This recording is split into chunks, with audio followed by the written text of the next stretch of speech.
Baik, Assalamualaikum warahmatullahi wabarakatuh. Selamat pagi Bapak Ibu yang terhormat, Bapak Joko selaku pengawas beserta Ibu Wakil Kurikulum Ibu Sri Wahyuni. Terima kasih atas waktu yang telah diberikan kepada saya. Baik Bapak Ibu, tanpa mengurangi rasa hormat saya dan tidak bermaksud untuk menambah beban hidup Ibu dan Bapak yang ada di sini, saya mohon izin ingin mengimbaskan materi yang sudah saya pelajari di modul 1.4 dari pelatihan calon guru penggerak angkatan 6. Bapak Ibu, di sini saya benar-benar nyuwun sewu, saya tidak bermaksud menggurui karena saya tahu Bapak Ibu di sini juga punya pengalaman yang luar biasa untuk mengajar. Namun di sini karena saya sifatnya ingin berbagi ilmu pengetahuan yang sudah saya dapatkan tentang budaya positif. Baik, di sini saya akan mengimbaskan tentang materi budaya positif di sekolah. Nama Mayustina, calon guru penggerak angkatan 6 kelas 37 dari SMP Negeri 10 Surabaya. Baiklah Bapak Ibu, di sini ada pertanyaan pemantik. Jawabannya cukup simpel, setuju atau tidak. Boleh ya, saya minta jawabannya. Menurut Bapak Ibu, untuk pernyataan yang pertama, hukuman dapat mendisiplinkan anak. Setuju nopo boten? Setuju. Setuju yang keras, Bu? Setuju. Terima kasih. Yang kedua, pemberian hukuman dengan hal positif seperti membaca, atau mungkin membersihkan kelas, atau mungkin menyalin, merangkum, itu dapat meningkatkan disiplin anak. Setuju atau tidak? Setuju. Baik. Yang ketiga, memberikan penghargaan atau reward kepada anak itu dapat meningkatkan motivasi belajarnya. Setuju atau boten? Setuju. Alhamdulillah, semangat sangat Bapak Ibu. Kita lanjutkan untuk belajar materi berikutnya. Tadi saya simpan jawabannya, setuju. Nah, topik kita belajar hari ini adalah bagaimana disiplin positif dan nilai-nilai kebajikan secara universal, tentang teori motivasi, hukuman dan penghargaan serta restitusi, bagaimana keyakinan kelas, apa itu kebutuhan dasar manusia dan dunia yang berkualitas, apa itu restitusi dengan 5 posisi kontrol dan segitiga restitusi. Bapak Ibu, sebelum kita masuk lebih dalam, ini ada sedikit permainan sebentar saja.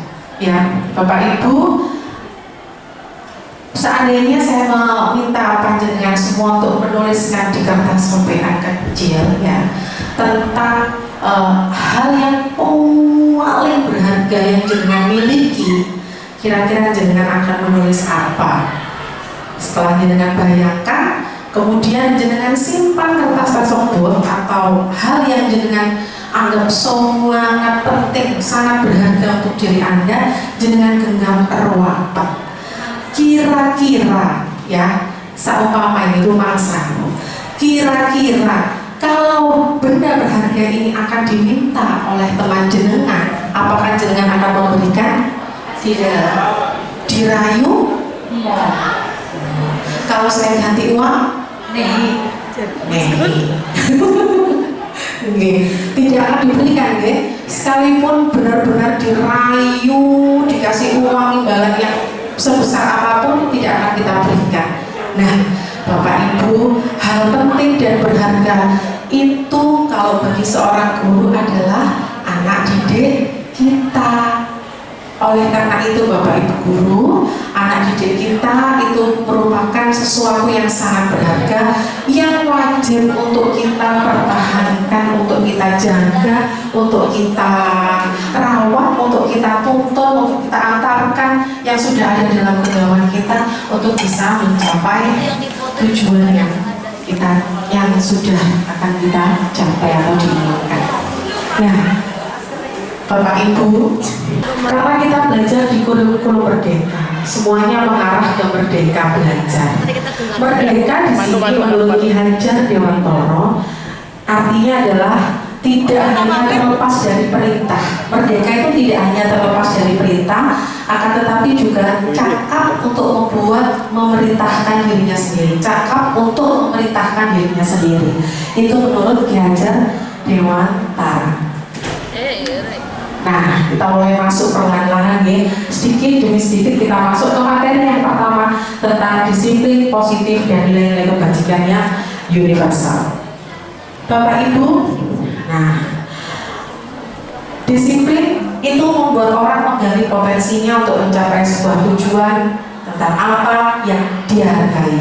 Namun dalam budaya kita, makna disiplin telah berubah menjadi sesuatu yang dilakukan seseorang pada orang lain untuk mendapatkan kepatuhan. Kecenderungan umum adalah menghubungkan kata disiplin dengan ketidaknyamanan, bukan dengan apa yang kita hargai atau pencapaian suatu tujuan yang mulia. Kalau kita analogikan atau kita perumpamakan dalam suatu kedisiplinan itu sama halnya seperti kita memberi suatu batasan pada siswa atau pada seseorang, sehingga kadang-kadang anak melakukan kedisiplinan itu bukan dari kesadaran dirinya, tapi melakukan disiplin karena ada paksaan atau aturan yang berlaku. Padahal seharusnya disiplin itu adalah potensi yang harus digali atau kesadaran yang ada dalam diri untuk dia mau melakukan dan menghargai sesuatu hal. Baik, nilai-nilai kebajikan adalah sifat-sifat positif manusia yang merupakan tujuan mulia yang ingin dicapai setiap individu. Sesuai dengan profil pelajar Pancasila, nilai-nilai kebajikan yang ingin kita tanamkan pada diri anak yaitu beriman, bertakwa, mandiri, bernalar kritis, berkebinekaan global, bergotong royong dan kreatif sesuai dengan profil pelajar Pancasila. Nah, sekarang menjawab dari yang sudah saya tanyakan di awal nih Bapak Ibu tentang persetujuan Bapak Ibu terkait pernyataan-pernyataan hukuman ya yang dapat mendisiplinkan anak. Nah, Bapak Ibu, teori motivasi perilaku manusia. Nah, di sini dituliskan bahwa teori motivasi perilaku manusia kalau dilakukan karena motivasi eksternal, maka yang terjadi perasaan dalam diri anak atau alasan anak untuk melakukannya, nah, untuk menghindari ketidaknyamanan atau hukuman. Dia berpikir apa yang akan terjadi apabila saya tidak melakukannya, hukuman apa yang akan saya terima. Nah, motivasi eksternal yang kedua, dia mungkin melakukan sesuatu itu karena dia berpikir untuk mendapatkan imbalan. Untuk mendapatkan imbalan dari orang lain. Oh ya usah, aku tak ini kok soalnya kok dikiri bertambah guru. Nah, sehingga dia berpikir apa yang akan saya dapatkan ya bila saya melakukannya. Nah, namun kalau ini kita lakukan dari motivasi internal, motivasi dari diri kita sendiri sesuai dengan tujuan disiplin positif, maka dia melakukannya untuk menghargai dirinya sendiri. Saya akan menjadi orang seperti apa bila saya melakukannya, karena dia ada kemauan untuk menghargai dirinya sendiri. Sama seperti hal ini Bapak Ibu, mungkin di awal saya mengikuti program guru penggerak ini bukan dari motivasi secara internal ya, saya mendapatkan motivasi dari eksternal. Beda dengan saya mengikuti kegiatan Dharma Wanita atau komunitas Dharma Wanita yang murni dari internal ya. Jadi berangkat sekuat apapun cobaannya ya, cobaan walaupun ada menerpa, walaupun cobaan rintangan menerpa, tapi karena dari internal kita kuat melakukannya, maju terus.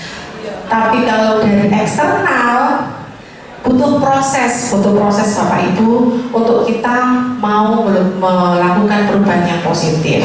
Tapi karena saya termasuk kategori orang dewasa, jadi kita bisa memilah dan menyadari mana baik dan mana benar. Tapi untuk anak, yuk kita sama-sama untuk menumbuhkan budaya positif supaya anak memiliki motivasi dari dalam. Nah, perbedaan antara hukuman dan konsekuensi. Bapak Ibu, kalau hukuman yang terjadi itu sesuatu yang menyakitkan untuk anak, kita harus berhati-hati Bapak Ibu. Kadang-kadang kita tidak bermaksud demikian, tapi anak sakit hati karena perilaku kita. Kemudian membuat anak sakit baik fisik maupun hati untuk jangka waktu yang lama. Karena hukuman, anak bisa membenci kedisiplinan. Karena hukuman, dia melakukan karena paksaan. Mendorong anak menyakiti diri sendiri karena dia melakukan tidak karena senang hati. Konsep dirinya bisa menjadi buruk. Anak belajar untuk menyembunyikan kesalahan karena takut diberi hukuman. Dan dalam dirinya bisa muncul rasa marah, rasa bersalah, rasa dipermalukan, dan merasa tidak dihargai. Tapi ketika suatu kesepakatan atau aturan itu menjadi kesepakatan bersama, sehingga muncullah sebuah konsekuensi Bapak Ibu. Konsekuensinya, nah, mereka menyadari, oh iya, aku kayak ini berarti yang akan terjadi ini nak konsekuensinya, sesuatu yang harus terjadi. Membuat anak merasa tidak nyaman, tapi dalam waktu yang pendek, karena dia menyadari konsekuensi yang akan dia peroleh jika dia melakukan kesalahan. Kemudian anak jadi menghargai disiplin, memiliki stimulus untuk bisa memberikan tanggapan, mendorong anak agar mudah menyesuaikan diri, konsep dirinya bisa menjadi baik, anak belajar untuk mematuhi peraturan, anak kehilangan hak dan dibuat tidak nyaman atau dia merasa diasingkan, tapi itu untuk hanya sementara waktu. Baik Bapak Ibu Guru, ini saya kembali bertanya. Menurut Bapak Ibu, mencatat 100 kali di dalam buku atau dalam buku kalimat saya tidak akan terlambat lagi karena terlambat ke sekolah, itu termasuk hukuman atau konsekuensi? Hukuman. Baik. Lari mengelilingi lapangan basket 2 kali termasuk hukuman. Murid diminta push up 15 kali, tidak menggunakan masker termasuk hukuman. Mengganti kertas tugas temannya yang telah dicoret-coret, konsekuensi. Membersihkan tumpahan air di meja tulis karena tersenggol pada saat belajar, konsekuensi. Murid disuruh untuk tidak menggunakan sepatu sehari di sekolah karena tidak menggunakan sepatu hitam, hukuman. Konsekuensi.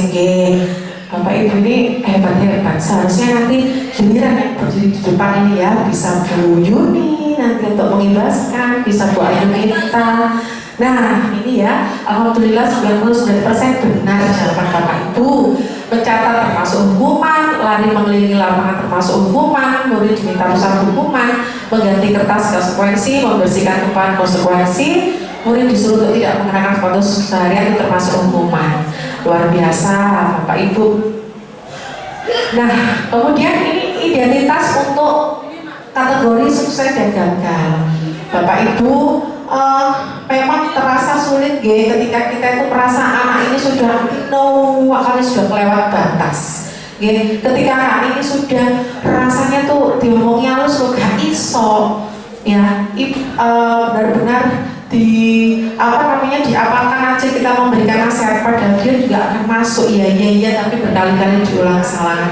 Tapi kalau secara teori yang seharusnya Bu, pemberian hukuman itu adalah sesuatu hal yang sudah termasuk kategori gagal untuk kita, karena kita tidak bisa memberikan pendampingan yang baik untuk anak-anak. Di identitas hukuman yang gagal, nah sesuatu karena yaitu tadi hal negatif, nanti efeknya resikonya lebih besar ke negatif.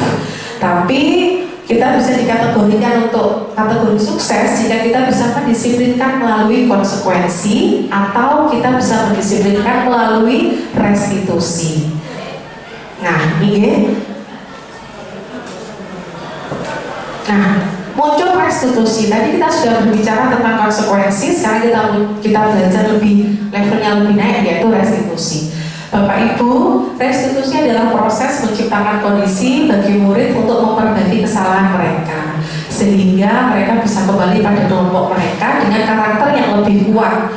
Restitusi juga merupakan proses kolaborasi yang mengajarkan murid untuk mencari solusi untuk masalah mereka dan membantu murid berpikir tentang orang seperti apa yang mereka ingin menjadi atau yang mereka ingin tuju, pengen jadi seperti apa, dan bagaimana mereka harus memperlakukan orang lain.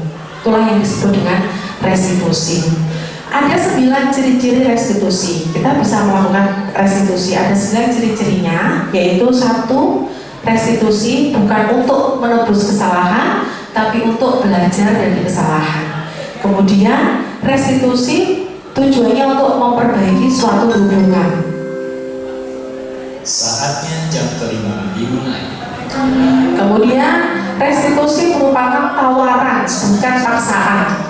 Restitusi itu menuntut untuk melihat ke dalam diri. Restitusi mencari kebutuhan dasar yang mendasari tindakan. Restitusi adalah cara yang paling baik.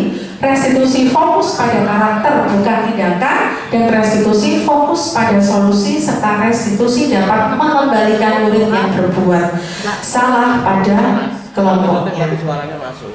Kita memasuki materi yang selanjutnya, yaitu keyakinan kelas. Bapak Ibu, sebenarnya materi keyakinan kelas ini sudah kita lakukan, sudah kita lakukan biasanya di awal pembelajaran atau tahun ajaran baru. Bapak Ibu membuat kontrak pembelajaran. Nah, mengapa tidak peraturan saja? Mengapa kita harus mengatakan itu adalah keyakinan kelas? Mengapa kita memiliki peraturan harus menggunakan helm mengendarai kendaraan roda 2? Mengapa kita memiliki peraturan 3M? Mengapa kita memiliki peraturan harus datang tepat waktu? Nah, untuk mendukung motivasi intrinsik atau motivasi dari dalam, kita kembali ke nilai-nilai keyakinan-keyakinan lebih menggerakkan seseorang dibandingkan mengikuti serangkaian peraturan. Bapak Ibu, yang sering terjadi, khususnya saya sendiri, saya membuat kontrak pembelajaran, saya membuat peraturan. Anak-anak, pada saat jam saya tidak ingin kalian terlambat. Anak-anak ini, anak-anak begitu, anak-anak begini. Itu aturan yang saya buat. Tapi kalau keyakinan kelas, ayo dibuat bersama-sama siswa, melibatkan siswa dari hasil kesepakatan bersama. Nah, dari sini Bapak Ibu, kalau peraturan kelas itu levelnya paling dasar sendiri, di mana peraturan dibuat oleh Bapak Ibu guru sesuai dengan keinginan Bapak Ibu guru. Tapi kalau keyakinan kelas itu berarti kesepakatan yang diambil. Anak-anak, kalian ingin pembelajaran kita seperti apa? Sebaiknya yang bagus bagaimana? Biarkan mereka juga memberikan pendapatnya. Mereka menuliskan pendapatnya, satu persatu ditanyai. Kemudian jadilah kesepakatan. Kesepakatan ini dibuat oleh mereka sendiri loh.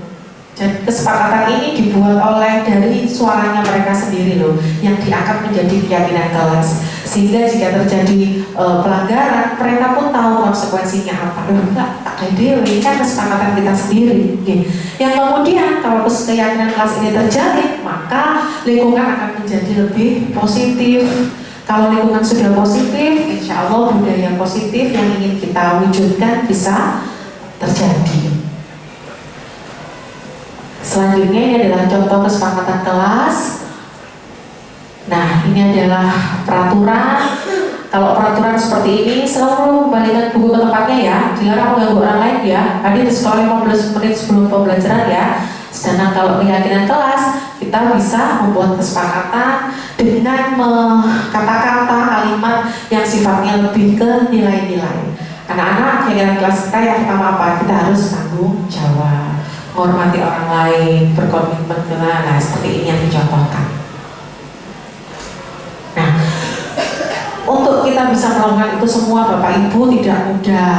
Tentunya kita harus paham juga tentang kebutuhan dasar manusia. Karena kadang-kadang kita perlu memahami anak ya. Anak dengan segala keunikannya, kita perlu pengetahuan bahwa ya inilah manusia, ada kebutuhan dasar manusia dalam diri anak, termasuk dalam diri kita. Yang pertama adalah kebutuhan kita untuk bertahan hidup. Selanjutnya kita juga memiliki rasa yang ingin disayangi, ingin diterima. Kita pasti memiliki kebutuhan untuk selalu merasakan kesenangan, pengen kebebasan. Dan ada beberapa termasuk diri kita sendiri itu sedikit tidaknya ingin menguasai atau ada rasa ingin berkuasa.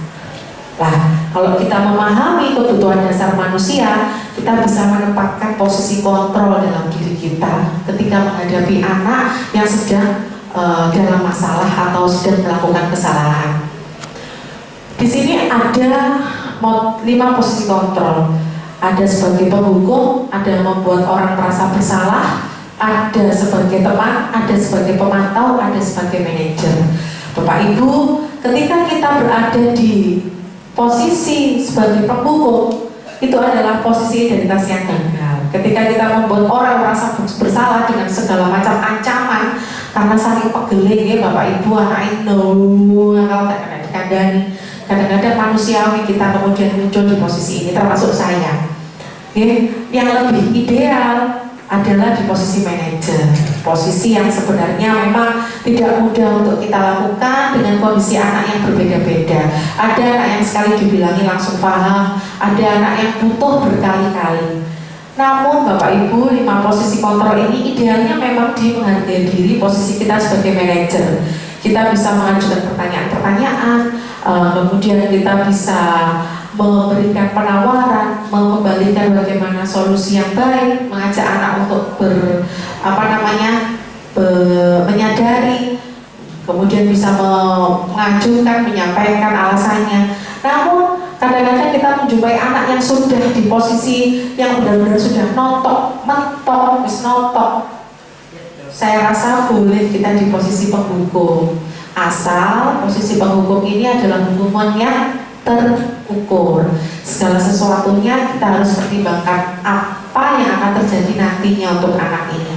Kalau memang sudah nontok berkali-kali, akhirnya terjadilah kita di posisi penghukum, itu pun harus dengan terukur. Nah, ini contoh-contoh pernyataan-pernyataan untuk di 5 posisi kontrol. Nah, ini untuk segitiga restitusi. Segitiga restitusi itu adalah langkah-langkah yang kita bisa lakukan ketika kita mendampingi anak sedang menghadapi masalah atau melakukan kesalahan.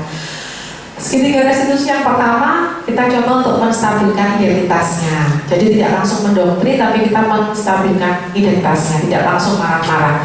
Contoh kata-kata yang bisa kita gunakan, anak-anakku, setiap orang itu pasti pernah melakukan kesalahan. Kamu bukan satu-satunya yang pernah melakukan ini.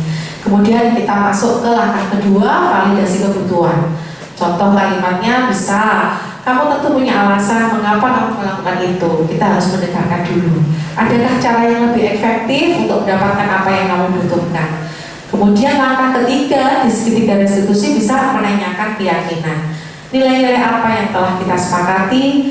Kamu ingin menjadi orang yang seperti apa? Ini adalah contoh langkah-langkah segitiga restitusi yang bisa kita lakukan pada saat mendampingi anak yang sedang bermasalah. Ini adalah contoh-contoh kalimat di Bapak Ibu ketika kita ingin menstabilkan identitas anak. Nah, ini contoh kalimat yang kita gunakan ketika kita melakukan langkah di validasi kebutuhan. Dan ini contoh kalimat ketika menanyakan keyakinan anak. Baik Bapak Ibu, itu adalah materi yang perlu saya ibaskan dan memang wajib saya ibaskan ke Bapak Ibu terkait budaya positif. Bapak Ibu, statement terakhir dari saya bahwa anak itu bukanlah kertas yang kosong. Jadi ada teori tabula rasa yang mengatakan bahwa anak itu adalah kertas yang kosong. Rupanya teori itu sudah tidak bisa menjadi penguat kita saat ini.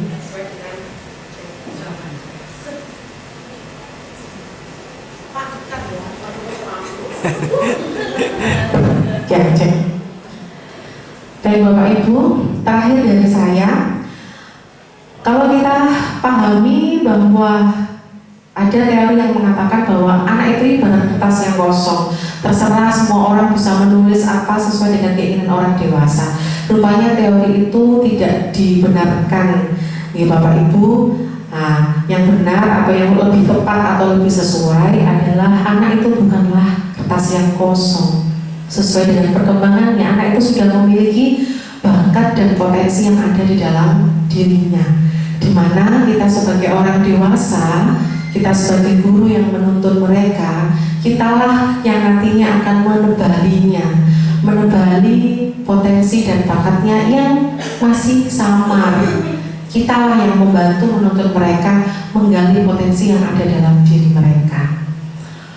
Marilah kita sama-sama untuk tergerak Bapak Ibu, peduli dan menyayangi mereka, bergerak menuntun mereka sesuai dengan kodrat alam dan kodrat zaman. Yakinlah kita pasti mampu menggerakkan lingkungan kita, sekolah kita ke arah yang lebih baik, karena saya tahu Bapak Ibu guru SMP Negeri 10 Surabaya adalah Bapak Ibu guru yang hebat dan luar biasa. Insya Allah mulai dari saya, nanti bisa ke Bapak Ibu guru yang lain, monggo, ayo termotivasi kita ikut guru penggerak. Bukan tujuan sebagai kepala sekolah Bapak Ibu, bukan itu. Karena sebenarnya banyak ilmu yang bermanfaat bisa kita dapatkan di sana. Khususnya kita sebagai seorang guru, supaya kita bisa mengajar, mengabdi untuk anak-anak dan untuk negara dengan setulus hati tanpa beban. Monggo yang masih muda-muda, yang masih memenuhi syarat, ayo ikut guru penggerak, supaya banyak ilmu dan kita bisa meningkatkan kualitas diri kita. Sembah nuwun sangat atas waktu dan kesediaannya Bapak Ibu mendengarkan saya di sini. Semoga kebaikan Bapak Ibu, ketulusan Bapak Ibu, keikhlasan Bapak Ibu duduk di sini bisa mendapatkan berkah dan barokah dari Allah Subhanahu wa Ta'ala. Terima kasih Bapak Ibu, saya mohon maaf yang sebesar-besarnya apabila ada salah kata. Tidak ada gading yang tak retak, tidak ada gading yang tak retak, tidak ada segala sesuatu yang sempurna termasuk diri saya. Wabillahi taufiq wal hidayah, wassalamualaikum warahmatullahi wabarakatuh.